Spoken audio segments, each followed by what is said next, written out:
Welcome to Quilter's Architect. My name is Mark. In today's video, I'm continuing a series that I started working on the Tarnished Star Mariner's Compass quilt pattern from Robin Ruth Design. In the previous video, I made the 36-inch 16-point Fat Robin round sunflower block. In today's video, I'm going to continue on with the 16-inch 16-point Fat Robin compass sunflower block. This is in the center of the larger block. In the cutting instructions from page 1 of our pattern for this block, we cut out this strip of background fabric, this 0.1 strip, 2 of these 0.2 strips, and now there's a 0.3 strip. We also cut out this fussy cut from this muted medallions fabric. This is going to be the center of this 16-inch block. And so that'll be something we'll come back to kind of towards the end of the construction of this block. And first we're going to start off with these strips, and it's a similar process, but there are some differences to the larger block that we made. In our pattern on page 5 we have instructions about making this Fat Robin 16-point 16-inch compass sunflower block, and what it's telling us to do is to get our companion compass blocks manual out. I mentioned this in the previous video that we're using this companion manual, right? This provides a variety of instructions around making the different portions of this quilt. And so the quilt pattern is going to refer us to sections of this accompanying manual to give us the specific instructions for constructing some of the blocks. It tells us that we're going to start on page 2, and this is under the section Compass Sunflower Block Construction. So again, this manual has several different sections. They restart with page number 1. So you have to pay attention to which section you're in to make sure you get the correct section.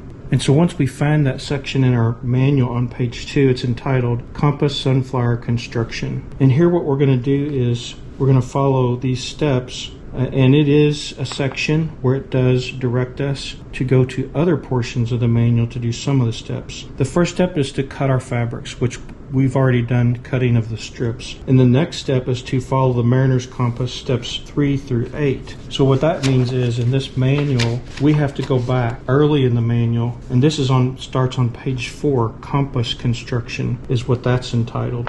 So what it's telling us here is to follow steps 3 through 8. So that's what we're going to do now. The first series of steps we're going to do is going to deal with the background fabric here on the left and the 0.1 strip. So I'm going to take the 0.2 strip and the 0.3 strip. I'm going to lay these to the side out of the way. I'm just going to cut off the selvage of these 2 strips on one end. This way I don't have to pay attention to that when I turn the one fabric over or when I'm cutting or marking my line. So I went ahead and got this angle ruler from Robin Ruth Design. It has these 60-degree angle lines from the center, which is helpful. But if you have it face up, just kind of like something to know, in case you want to get this, face up, it does not reach the top of a fairly wider strip. It's got a little bit of non-slip texture on the back. It's got some lines. Even with this ruler, to cut a wider strip using the 60-degree line, I'm going to have to turn the ruler over for it to reach up here, so I don't have to use 2 rulers to do something. So all I'm doing here is the instructions tell us to mark the background fabric using that 60-degree line along the bottom and making sure that we have usable fabric where the ruler reaches the top edge. And again, since I cut off the selvage of both strips, I don't have to worry about that. And now that I have my mark, I can take my 0.1 strip and just lay it at the mark, right? And I'm just going to pin it because, you know, you move this around on the table, next thing you know, it's slipped a 1/2 inch or moved a 1/4 inch. And now we'll join these 2 strips together. And again, this offset is to allow us to, once we press this, it allows us to be able to cut the angle and have enough fabric to cut our angle that we're going to cut after we join these 2 strips together.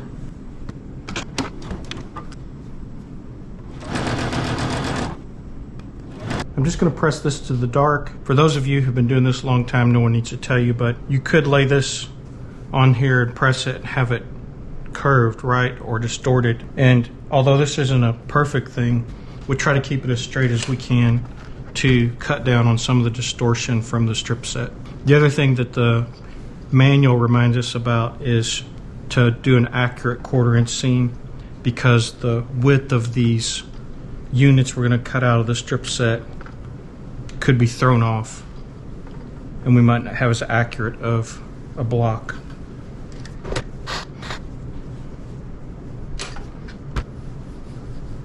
Now once we have our strip set pressed, we're going to take our ruler, we're going to find our 60-degree line, and we're going to, this is turned over. The reason I'm going to turn it over, you see the 60-degree line right here. The reason I'm going to turn it over is because if I turn it over, it will reach all the way to the top, and I won't have to use two rulers. The only thing I have to watch out is that it doesn't slip, since I don't have the non-slip side of the ruler against the fabric. Now that we have our starting cut, we'll turn this around with the background fabric to the bottom, because we're going to use our ruler on this edge to cut the width of unit that we need. Now, the manual reminds us when we cut these units, it's the width that we originally cut our background fabric strip. You want to check the pattern to double check the width that you cut this strip, and when you lay your ruler on here, cut this the same width. The manual does give a good reminder. This angle could get off as we go down the strip set. We might want to take our ruler and double check that our 60-degree angle is being maintained as we continue cutting units out of the strip set. So we can just lay that 60-degree line on the ruler on the seam, double check our edge to make sure that it's continuing to maintain the same angle.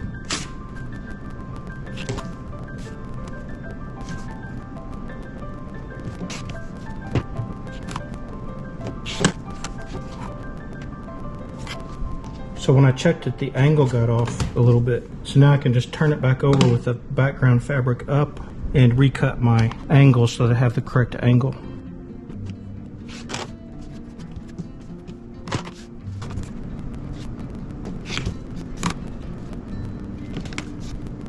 Probably can cut a couple and then just double check it.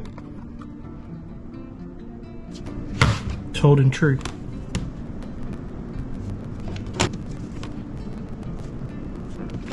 So that completes steps 3 through 8. We end up with 8 of these units. Next, we're to continue on under the same Mariner's Compass section, and we're going to complete steps 9 to 15. Now for step 9, we're going to make sure that we have the background fabric to the left-hand side and the 0.1 fabric to the right-hand side of our unit as we're cutting it. And now what we're doing is we're cutting off triangles. So we're going to take the 1/4-inch line on our ruler, and we're going to line that 1/4-inch line with where the two fabrics come together right at the seam at the top, and then at the bottom we're aligning to the edge of the ruler to this point on the corner, and we're going to cut off this triangle. The manual tells us we should have a little point of the other fabric, a little tip left like that, and that tells us we're making the cut right. If we end up cutting it and we don't have that point, that little piece of fabric there on the point, we didn't do our cut right.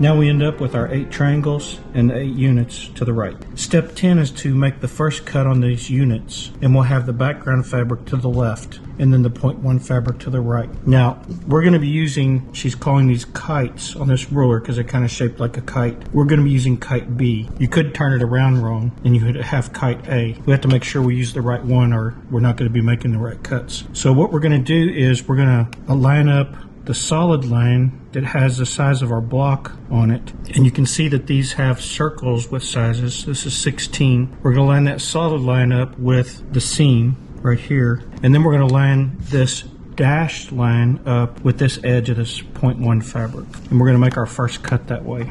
So here's 16, line that up with the seam.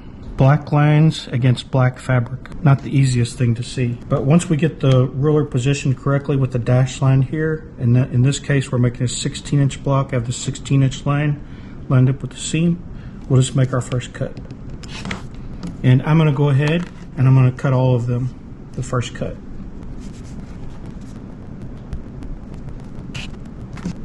It's probably worth the extra time to go a little slow on this.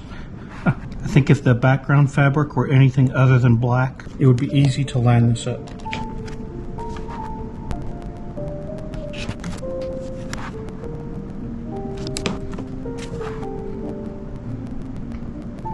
That one's especially hard to line up because there's a black print running right along through here, so it's hard to move the ruler and actually see your black line.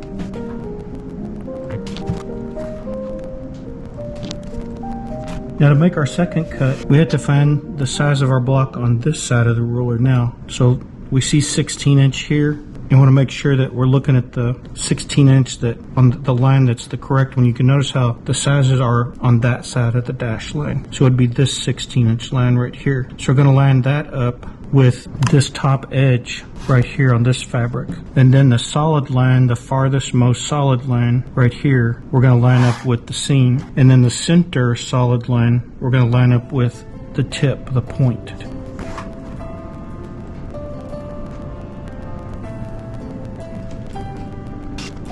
And there's what our unit's going to look like after the two cuts.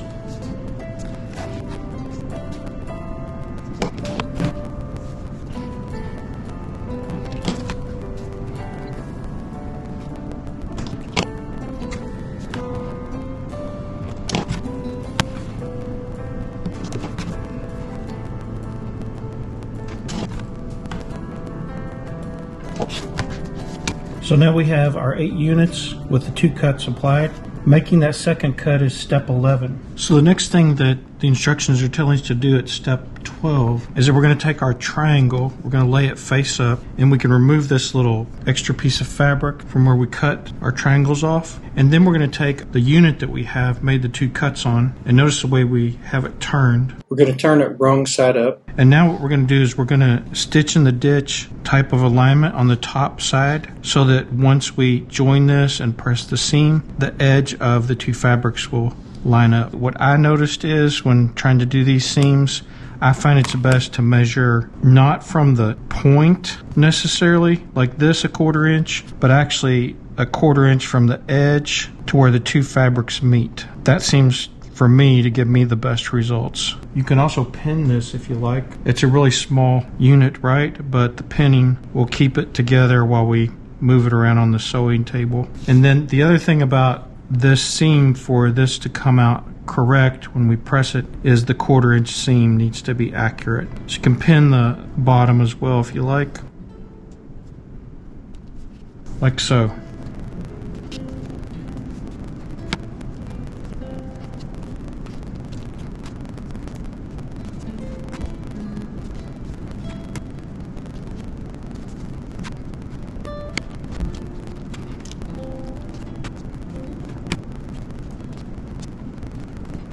And since we have all these pinned, we can just chain piece these.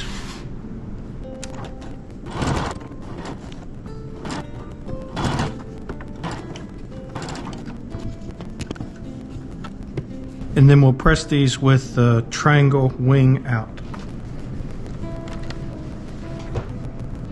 I think this stitch in the ditch on these angled pieces like this, it's a little challenging to get the edge to be lined up perfectly, because you've got the angles, the angled pieces coming together, and sometimes they're off a little bit.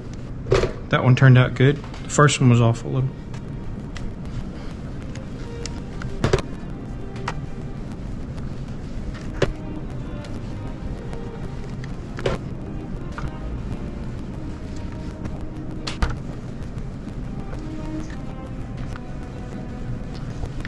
Well, all of them but one came out good. So that first one, I don't know, it's like an 1/8 inch offset.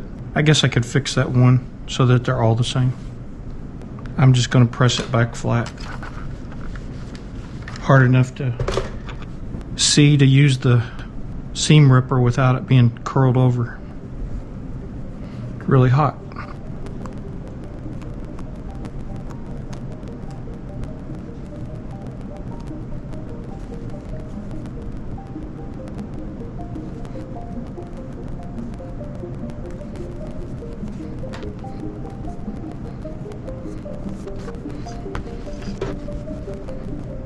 Try this again. It measures right, but I thought I measured it the first time. Join this together and see if it comes out any better. Okay, maybe 2 times is a charm, as the saying goes. Definitely looks a lot better. No point to have just one that's off out of 8, right? Might as well fix the one that's off. Might throw the whole thing off. And there we have our 8 pie units ready to go. We're going to join these pie units we made to the 0.2 strip. So we've taken one of them. This is the first thing, is just to get our starting point, and we're turning it right side down. So we're looking at the wrong side of the unit. And we lined it up with the edge, the top edge of the 0.2 strip. And this is straight here, right? So now we know our starting point for our first unit to join it to this fabric. And now that we have our starting point to where to join this to the 0.2 strip, we can pin the first one. Up to you if you want to pin. You can also align it once you get over to the sewing machine. I thought I would just pin them, a little less tedious once we go over there. And now what we're going to do is we're going to pin going down the strip the others, and we're going to leave like a 1/4 inch or so between them. And the reason for this is so that we can cut our angle cut and not be cutting into the next unit. So it's not a precise 1/4 inch, it's just leave some space so that we can cut it. Now you can decide to pin or not pin. You can also just, as you go, pick these up. Just make sure that you orient them correctly when you join them to the strip.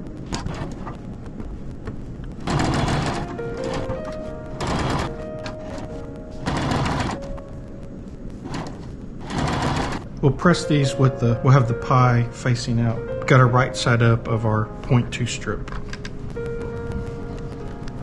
And again, trying to maintain the strip fairly straight.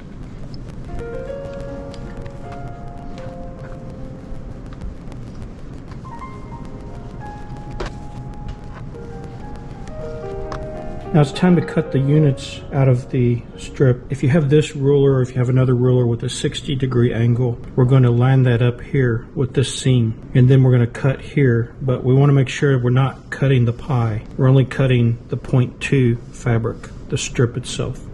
You have to think of how to be able to lay the ruler so that the angle, which angle line, which 60 degree leaves you the cutting edge up here. So there's kind of two things going on. We're lining up our 60 degree with this seam, and also making sure that the edge is flush over here.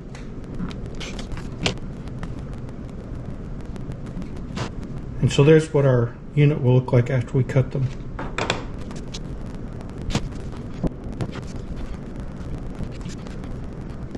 When we get to the end, it's not important that this sticks out. We'll be trimming again. That's Blue. If he sees a dog or other animal on TV, he goes berserk.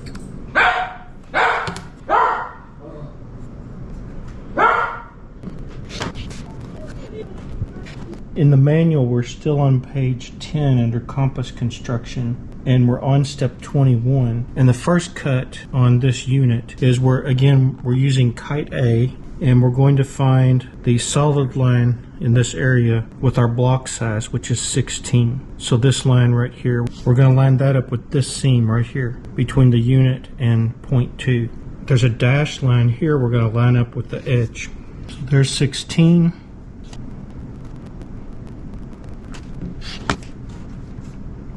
And we're just going to go ahead and do these cuts first.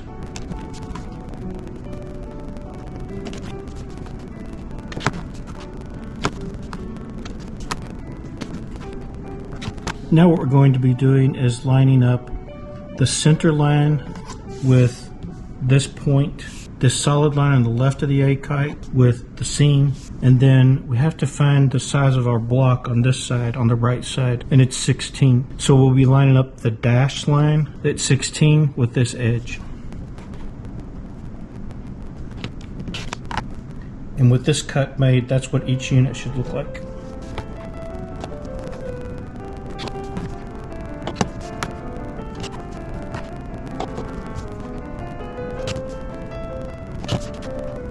Now we're transitioning back to the instructions under Compass Sunflower Construction. This is on page 3 of that section, and we're at step 6. Now we're going to join these units to 0.3 strip, and the only thing we have to do is we're going to take a unit like this, turn it over with the wrong side toward us, and we're going to just make sure that when we line up the bottom edge of the unit with the strip, that our selvage is beyond this edge right here. I'm just going to pin the first one, and then we can continue after that with the others.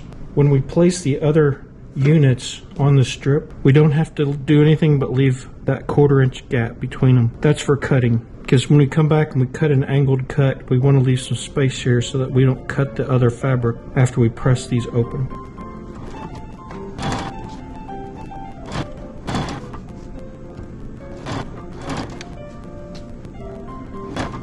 So we're just going to lay this strip with these units joined to it straight as we can. It's kind of tough. It's like dealing with some unruly child or something with all those different units sewn on there. It wants to snake around.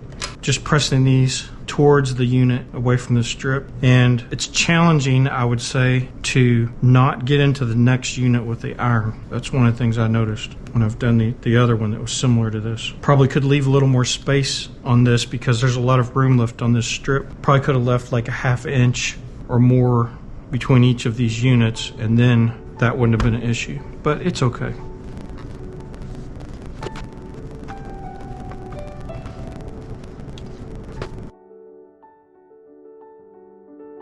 If you have this angle ruler from Robin Ruth Design, it has an 82.5 degree line on it. If you have that, you can take that 82.5 degree line and line it up with the seam between 0.2 and 0.3, and that will be the way to get the right angle on the cut. And of course, you're also lining up this side, but I wouldn't worry too much about lining this all the way to the top, because these units are like, they're going to flop around. So mostly it's just make sure that it's lined up at the bottom, because we're only going to be really cutting this 0.3 strip.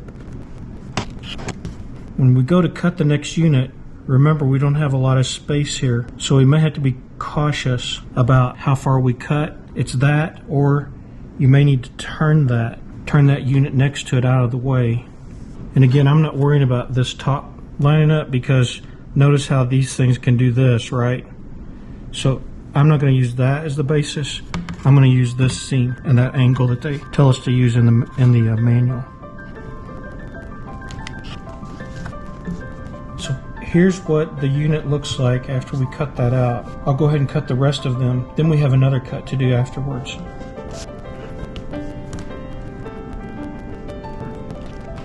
Another option the manual mentions is if you don't have the angle ruler, but you did get the ruler with the manual, then there's a dashed line that we can use here. If you notice where I've cut one, that's true. Like with this A kite facing me or upright, there's this line going down the edge with these dashed lines. If I line that dashed line up with this seam, then it matches the angled cut that I'm making.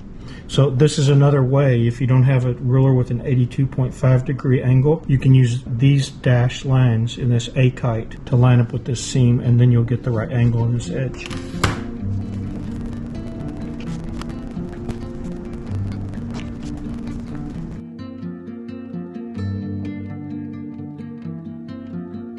So the last unit has this extra fabric, doesn't matter, we're going to make another cut. Now we're to step 10 on page 3, and to make this cut, if we're using this angle ruler from Fat Robin, 60 degree compass ruler, it has this A kite, and these dashed lines are 82.5 degree angle using this edge if we use this edge to cut. So we can line that dash line up with the seam between 0.2 or 0.1 and 0.2 strips where those come together, and then of course we have to line up with this edge of the fabric because we're cutting down here. So we just check our angle, and the idea is that we're only cutting this fabric. There's no need to cut up through here, right? This is what we're going to end up with.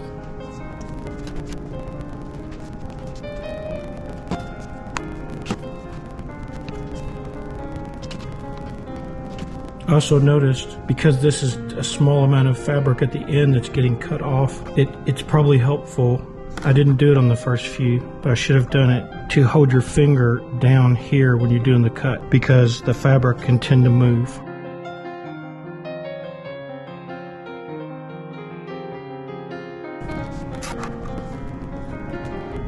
And again, I'm not worrying about this back here because of the way this could be folded or something. I'm mostly focusing on, is this line lined up on this seam, and is this edge right here with the edge of that fabric.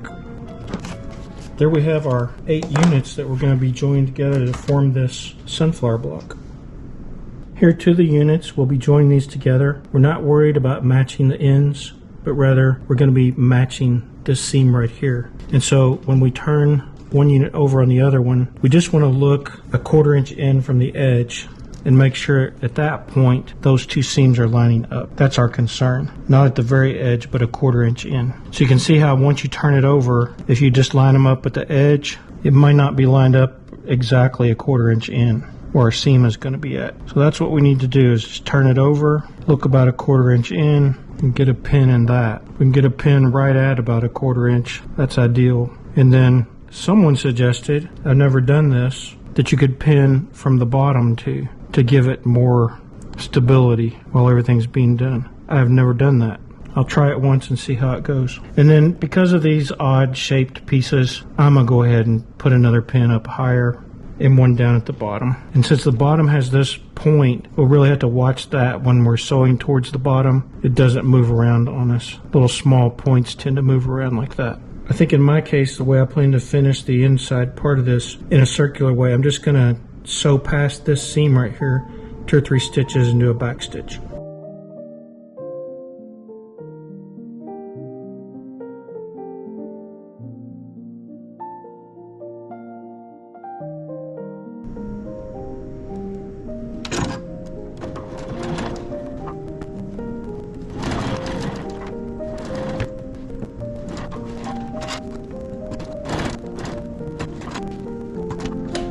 Okay, time to press these and see how they're lining up.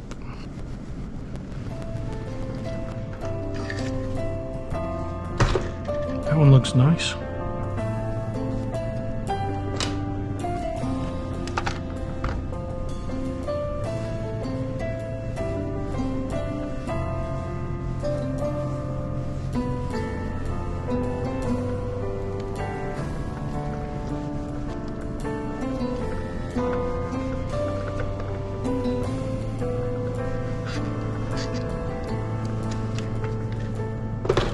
That looks good too.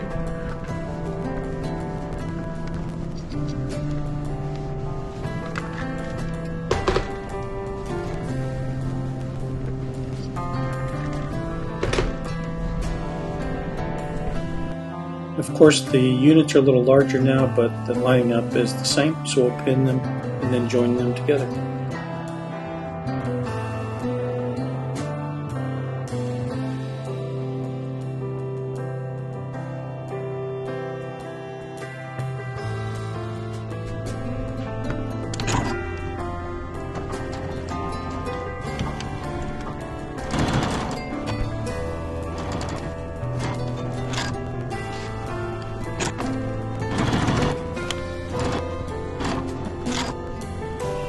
Let's see how these turned out.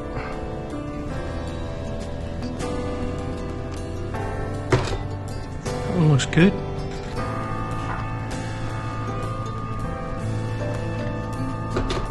And that one does as well. Now we have our 2 halves. We'll just pin these together and 2 more joins to make.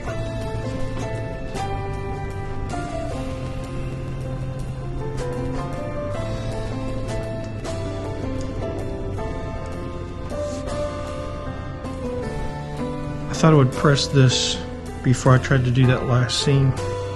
May not make a difference, but it turned out nice as well. Okay, one more seam to pin here.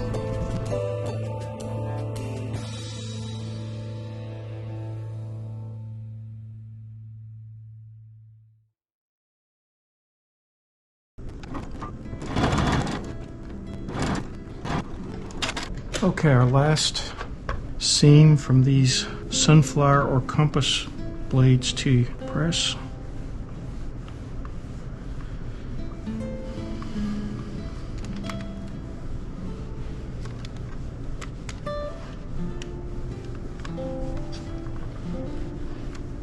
That one turned out nice as well.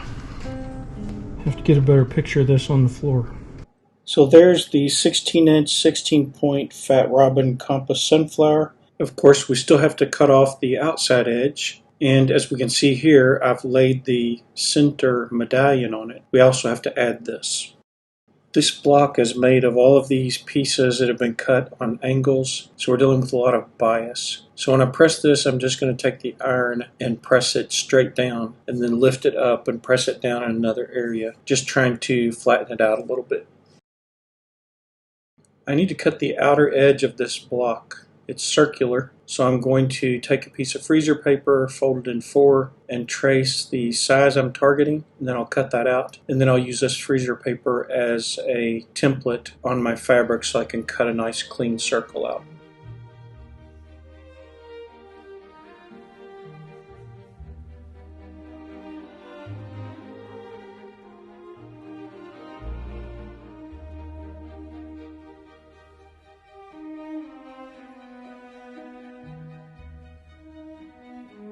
One of the challenges is positioning this freezer paper on the fabric, and you can't see the points. So I'm marking a certain distance out from every point so I can make sure that I center that freezer paper correctly on the block.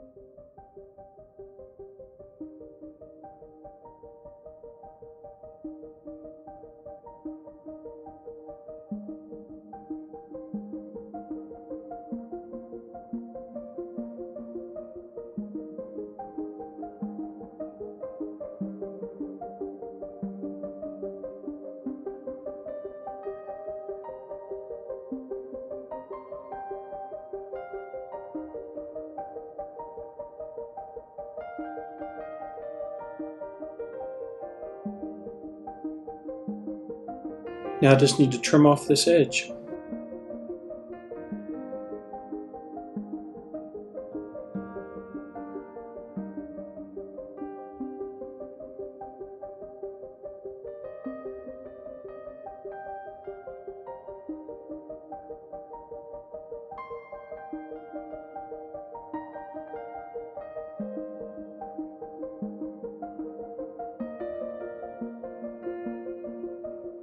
Time to pull this freezer paper off and see our more finished looking block. I need to adhere this inner circle, the medallion, to the center of this block. I'm going to use some HeatNBond LIte to do that. Since there's no fabric in the very center, I cut a ring of that HeatNBond LIte, and I'll press that onto the wrong side of the medallion.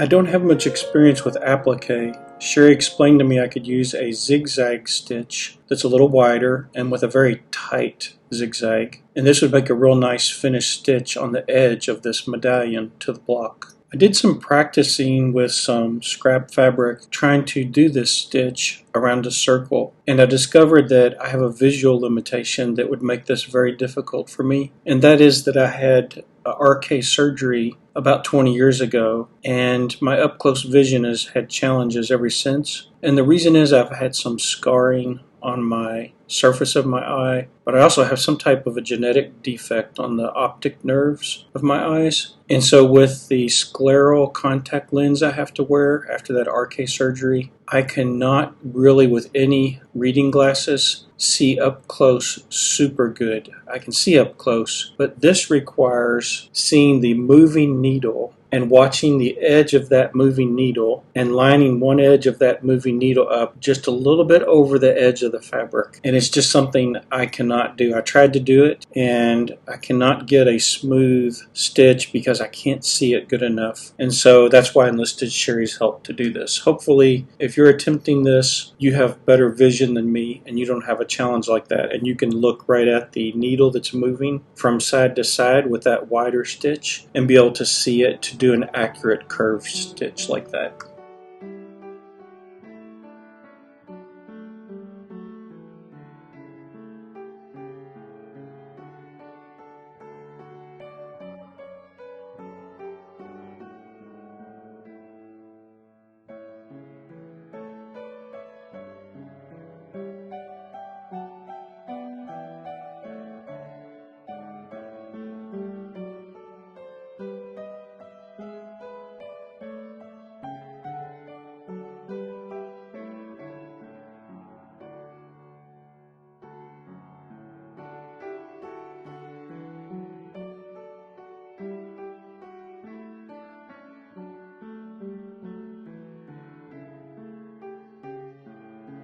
Here's the block with the medallion joint, and now I'll show you an up close so you can see that stitch.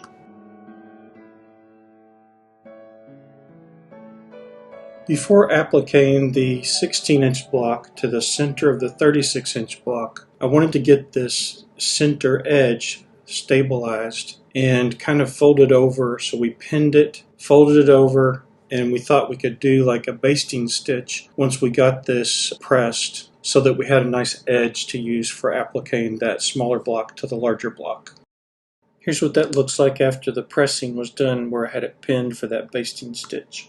When I cut the outer edge of the 16-inch block, I decided to leave a margin beyond the points. That was a bad idea, because once I laid the smaller block inside the center of the larger block, after both had been prepared, I realized there wasn't enough space for the background fabric to show between them. That ought to be about 3/4 of an inch to an inch or so in between them. So I'm having to cut that again to take it all the way down to the points. Before proceeding to applique the smaller block to the larger block, it seems to make sense to lay one inside the other. This can save you the grief of having to recut that outer edge of the smaller block like I had to. First, we're going to join the 16-inch block to that large circle of Do Theater fabric that we cut out on page 1 of the cutting instructions. Again, I'm enlisting Sherry's help to do this, as I have that vision challenge, and so here's Sherry applying that stitch. And here's what that stitch looks like. Turned out really nice. One other thing we decided to do, it's a little bit of a deviation from the pattern, is we made that Do Theater fabric circle about 1.5 inches larger. And the reason is when you go to applique this to the larger block, it gives a little bit more of a margin to work with, to have some room to play with to center the smaller block inside the larger block. Since Sherry's on a roll on these curved edge stitches, I'm just going ahead and having her do this basting stitch as well. And here's that basting stitch on the inner part of the large block all completed.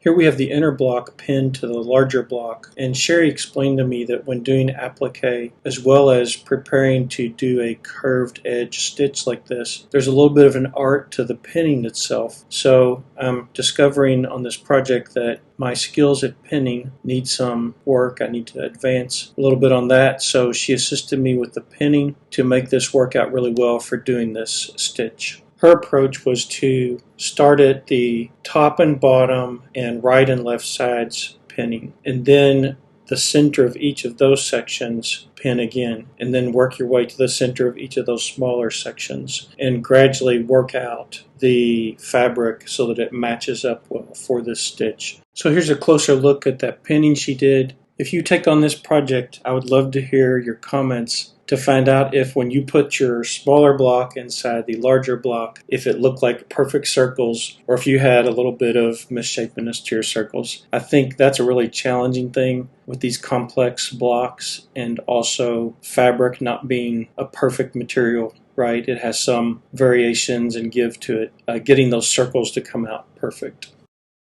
Here's a look at the block on the floor with the 16-inch and 36-inch blocks joined together. I think this is really turning out nice. I am delaying one step, and that is to cut the outer edge of the overall 36-inch block. And the reason is that's going to have to be pressed and prepared, and this is going to be waiting for me to continue on other parts of the quilt. And I thought it might be better to do that closer to when I'm going to start joining this 36-inch block to the other portions of the quilt.